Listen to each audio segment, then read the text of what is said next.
5 weeks to go now until this year's Boston Marathon, and tonight we continue our journey along the race route, one town at a time. This week we arrive in Natick, home to a former vice president and a key part of baseball history. Here's News Center 5's David Bienick.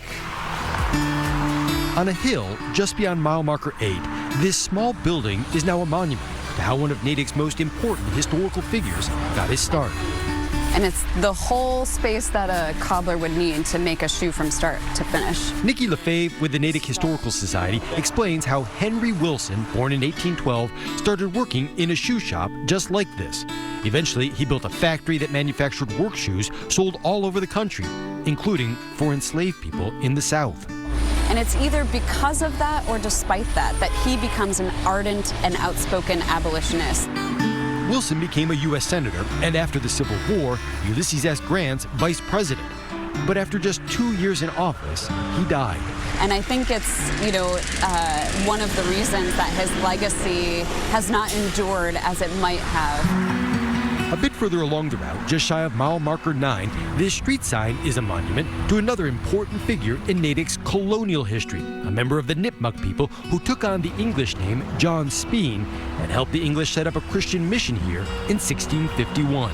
So John Spen really is a founder of early Natick. There are descendants of John Spen who live in this area today, and they've made some really important contributions to not just Natick history, but our national history too.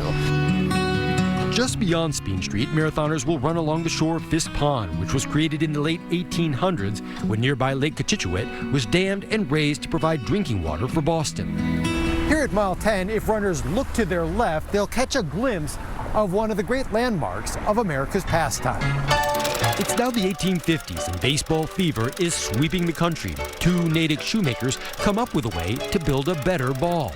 And they came up with the idea that you would have kind of a rubber center with glued yarn around it to create that hardness of a baseball, and the figure 8 pattern that is stitched and really defines the baseball as we know it today. Local businessman Harrison Harwood bought the idea, built this factory, which produced nearly all the baseballs used in the major leagues until 1976. An awning above the entrance to what is now an office and condo building honors its past with the Harwood baseball logo. And he really created what was the birth of the modern baseball, and it all happened in this building. As the runners leave Natick, no more factories and smokestacks. Our next town features Gothic architecture, even a castle.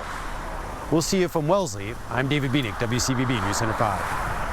WCVB, your home for the Boston Marathon. We're proud to serve as the exclusive local broadcast partner for the BAA. The 130th running of the Boston Marathon comes your way Monday, April 20th.